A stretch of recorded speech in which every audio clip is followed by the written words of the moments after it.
Ақпараттардың сапасын, мазмұнын бақылауға үлгере жатсыздар ғой. Тұрақты түрде бақылаймыз, бірақ әрине біздің ресурсымыз шектеулі.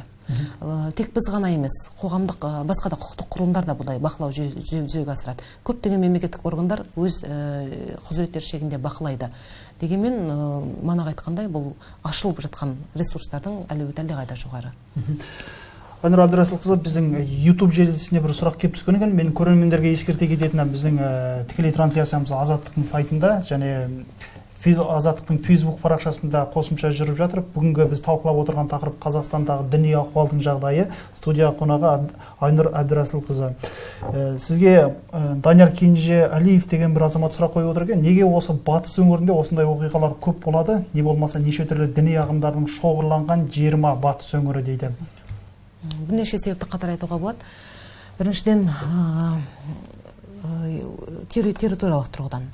Батыс өңірі біздің шекарасы басқа елдермен шектесетін аймақтарға жатады. Батыс өңірінде белгілі бір деңгейде, мысалға Ресейдің, соның ішінде Дағыстанның, тағы басқа жерлердегі әртүрлі лаңкестік іс-әрекеттердің, соны жасаған азаматтардың ықпалы көбірек болғаны айқын. Ол өз кезегінде солай басталды.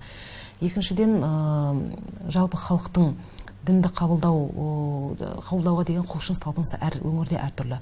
Мысалы, белгілі бір дәрежеде орталық Қазақстандағылар оған байсалды түрде қараса, солтүстік өңірдегілер салқындау қараса, оңтүстік пен батыс өңірде, Алматы өңірлерінде айтуға болады, оңтүстік шығыс аймақ ретінде бұл мәселеге қызуқандылықпен, былайша айтқанда, құлшыныспен қарайды.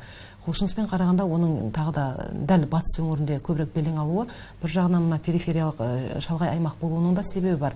Екіншіден жергілікті халықтың өзіндік менталитетінде әсері бар. Менталитет дегенде бұл аймақтың халқына ашықтық, бір нәрсеге берілсе толығымен берілу, пікірін ашық айту, былайша айтқанда жан тәнімен берілу деген сондай бір мінез тән. Оның үстіне жасыратыны жоқ, бір қатар аймақтар дәл осындай дәстүрлі емес діни ағымдар өкілдерін белгілі бір дәрежеде өз ішіне сіңіріп ала алды. Жалпы халықтың ішінде таралып, радикалысы мен қалыптысы айқындалмай кеткен жағдайларда болды. Біз енді шартты түрде айтып отырмыз, радикалды қалыпты деген нәрсені, ол енді қоғамда қолданғысы келіп жүрген термин болғандықтан.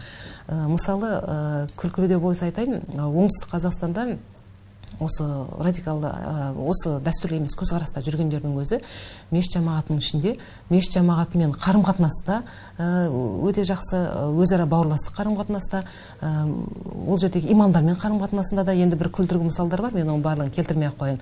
Ал енді дәл сондай ұстанымдағы адам батыста болған кезде оның жамағатпен де, имаммен де қарым-қатынасы шұғыл, өте қатаңдау болып кетеді, үзілді кесілді болып кетеді.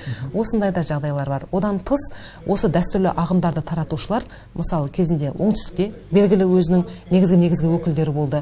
Ал енді мына Халил Абджаппар мысалға қазіргі араб елдері тарапынан айыпталып отырған, түрмеде отырған тұлға. Ол сол батыс өңірлерінде жұмыс жүргізді.